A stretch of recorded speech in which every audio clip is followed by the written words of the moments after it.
Welcome to Collecting Chaos. It's time for Tuesday's Treasures.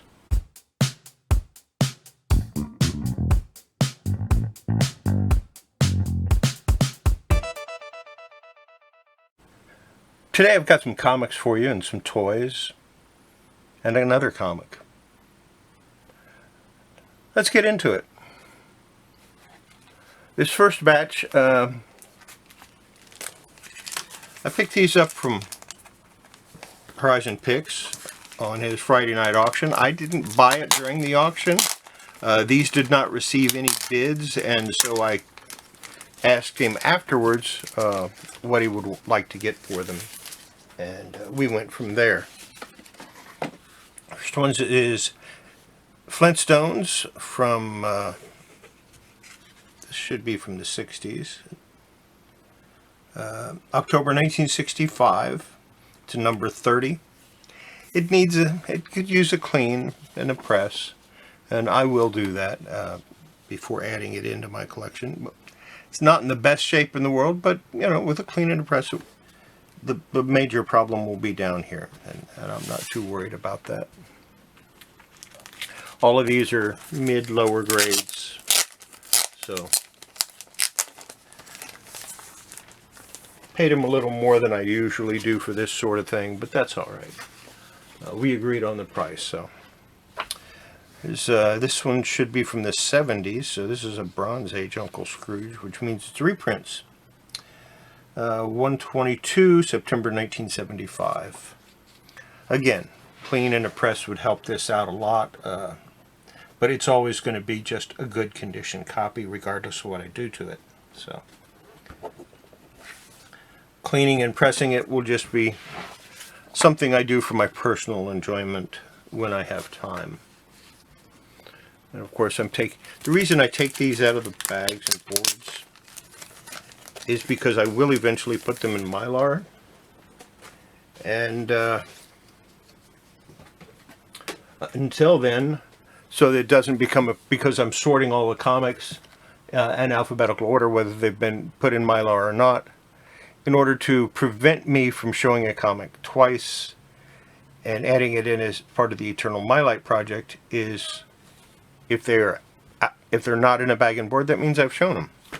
Here's Twilight Zone. This is a 35 center, so this is 1976 or 77, I would say. 1979, so it's even later. Clean in a press, obviously. This is not the crease down the middle, that is not a subscription crease. That's a crease from somebody just folding it up and probably sticking it in their pocket, which is fine. Clean in a press will help it out. Won't get it completely gone, but it will help it. Next up, oh, he conveniently has the dates and stuff on it, but I like to look at the inside anyway. Walt Disney's Donald Duck. Whitman means that it when you see Whitman on a comic, 99% of the time that was in a 3-pack. So this is number 144 from 1972. Well, that's the copyright. It was probably actually published much later than that, because this is a reprint. The Whitmans are definitely reprints in most cases. There are cases where they were only available in the 3-packs and not sold individually in stores. So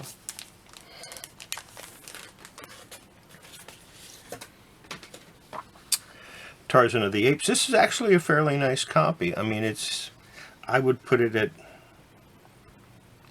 maybe a VG, maybe very good.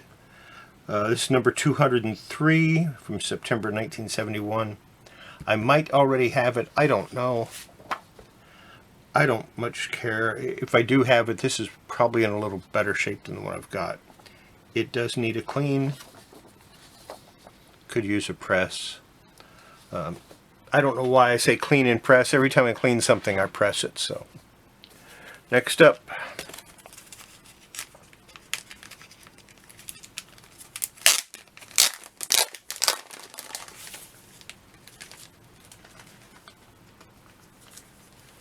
if I can get it out of the... And this bag is tight. I use silver gold for most of my Silver Age, especially for the gold key stuff. I use the silver gold size, and I use Silver Age for everything else. Which is why when you get a comic from me, the bag will seem a little oversized because it's a Silver Age bag. That's all I use.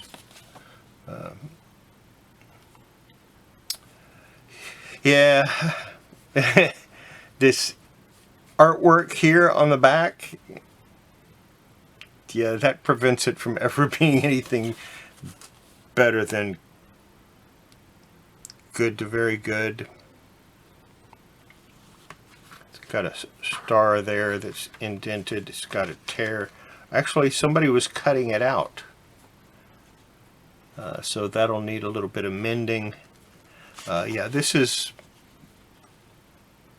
not good. I'm going to put this at fair to good.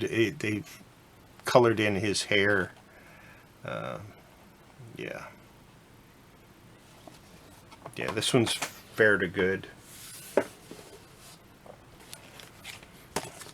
This next one is this next comic is a very nice copy.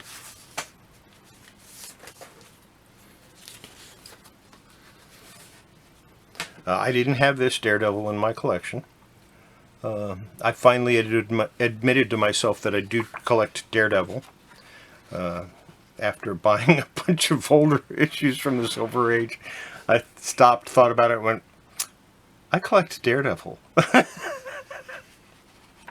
And that's about the way it came about. Because a lot of stuff I just, I just accumulate. But I was actually looking to buy Daredevil comics, so it just dawned on me one day that I'm actually collecting Daredevil and didn't even realize it. So that's a really nice copy. I would put this at a very fine, easily, possibly better. Maybe near mint if I can get these spine ticks out. They don't appear to break color, so if I can get those out, it might be a near mint copy. Fairly clean, doesn't need a press. Next up.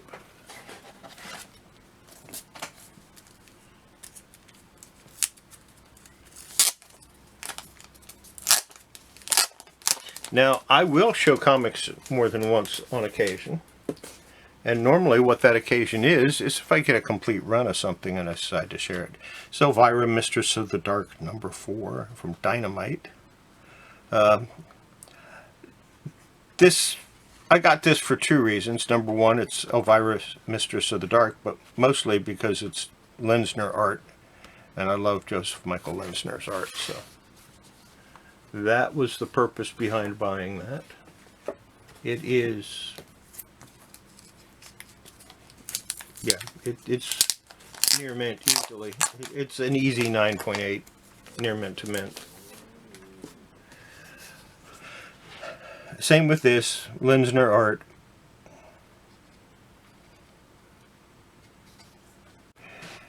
And my, I forgot to empty the card on my camera and I ran out of room on it.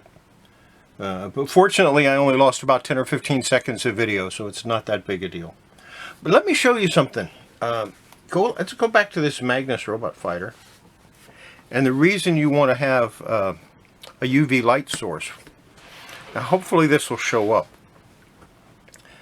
You see, remember I said there was Sharpie. It looks like Sharpie because if you open the inside, of course, if I can do it without tearing the comic apart. Why do people cut things like that? You see how it bleeds through, so there's not much you can do about that. When people use Sharpie, that kind of thing happens.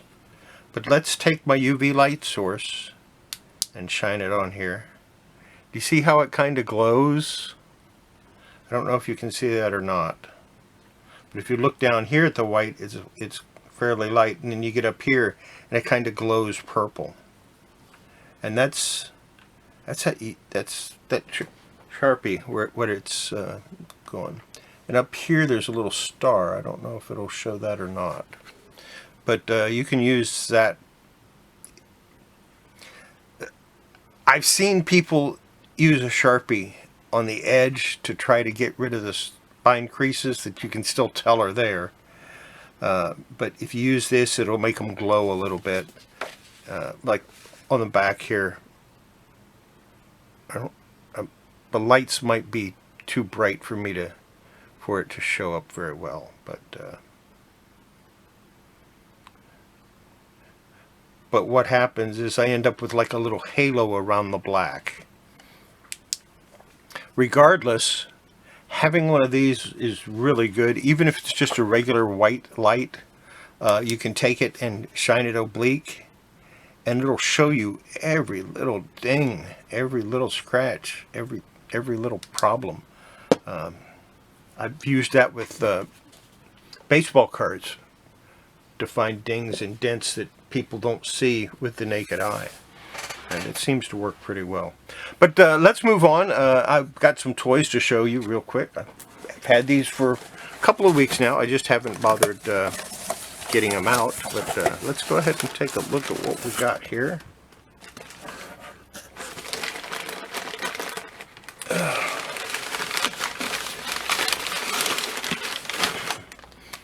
Bag o' toys. Now, I don't know that much about these, aside from the fact that I think they're kind of cool, and I know they are coming back, so the vintage ones are going to continue to go up in value. Monster High dolls. And like I said, I think this is like Frankenstein or something like that. These actually have a lot of articulation to them, and they're a lot better than what I thought they would be when I looked at them in the packages originally. Now the hair needs a little work, and that's not a big deal. We all know I know how to do that. And they have a lot of the brushes and stuff like that. A lot of the stuff comes with them. Like I said, I do not know the names of all of them. This one is probably based in the water, because she has little fins in her webbed fingers. So, yeah.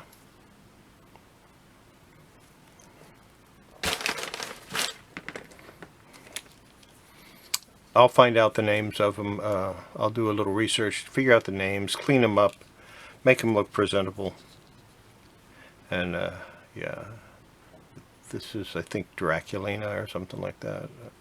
She's got little fangs, so I'm assuming it's something related to vampires.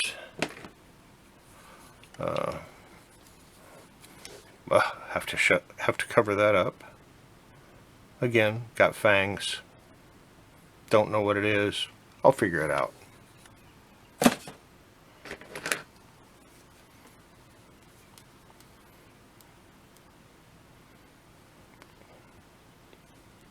EG, whatever that is.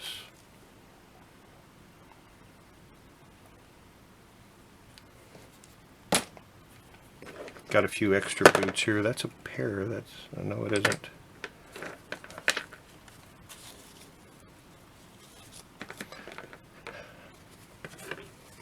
And I might end up selling the dolls individually. Just strip them down and sell them individually. Clean up the hair. And then sell the clothes separately, because I might make more money that way. I know that's evil of me, but, you know. It's another one without no clothes. This one, the hair's not too bad. That one, I might just be able to brush that out and make it look decent. So,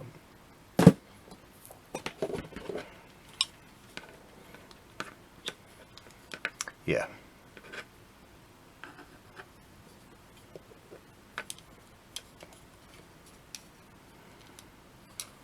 I'll figure it all out and maybe do a video on it at some point. Too bad it's got 5 loose shoes. 6 loose shoes. Oh wait, there's a pair. Woohoo! Always good to get a pair of something. So we'll figure out who that goes to.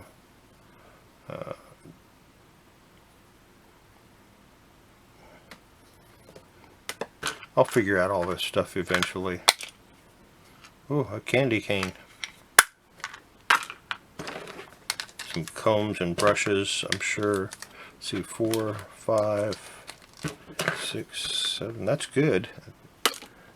Getting stuff like that is good because a lot of times that stuff is missing. There's another shoe, part of one shoe. Another brush. So I guess all of them have their brushes.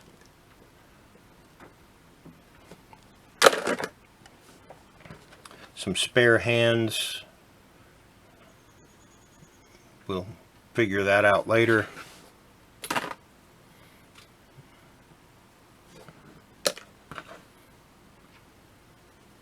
Yeah. I'll figure all this stuff out. But that's... I mean, I don't tell what I pay for things, but for what I paid for these, yeah, definitely worthwhile to pick them up. And like I said, I know those are coming back, so they are going to go up in value again. The old people will look for the older ones. Next up, now, Horizon Pix had one of these. I did not buy this from him. He wasn't sure how much he wanted for the one he has. And so I was doing comps to see if I wanted, what kind of offer I wanted to make on him. When I saw this one, I went, no, I'm just going to buy this one. This is a pretty nice copy. The seller had it at very fine. It's not very fine. I would give this maybe a fine on a good day if I was feeling especially generous. Fine minus, because it has a lot of wear along. It's worn along the spine. It doesn't have that many spine ticks. It's got, you know, maybe a dozen spine ticks, some of which break color. It's got some problems down here in the corner, but it presents so nicely. It's got some, looks like grease pencil up here. I wonder if that'll take it off.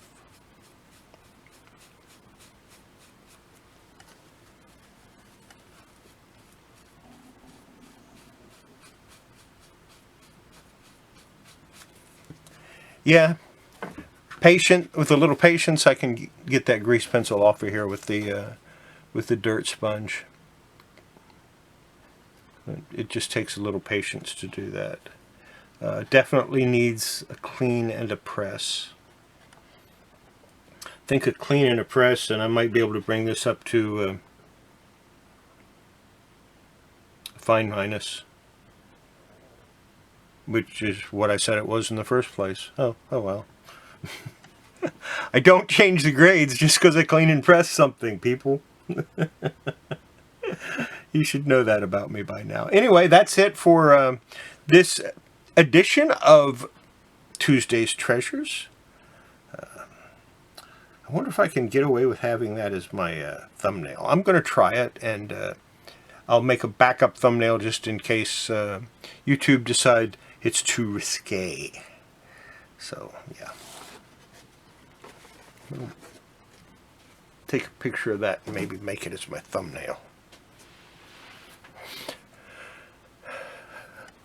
So, yeah, that's it. Make sure before you handle your comics, your toys, you wash your hands. It's good for your comics. Good for your toys. Most of all, it's good for your health. And if you're bothered by allergies, which like I am right now, try getting some local fruit and eating local fruit. That sometimes will help. Local honey will sometimes help. My allergies are just driving me up the wall. I don't like taking medication for it. I might be forced to. I just don't like doing that. So I'll try the local honey and the oranges that I picked up today. Texas oranges. If I was in California, I'd want California oranges. And if I was on the East Coast, I'd want some sort of fruit that's grown on the East Coast. Most likely apples, because apples and cherries are very plentiful on the East Coast. So, and of course Florida oranges. If you're in Florida, get Florida oranges. So there you go. That's it. Make sure you have a wonderful day, and I'll be back tomorrow for the Eternal My Light project. Bye.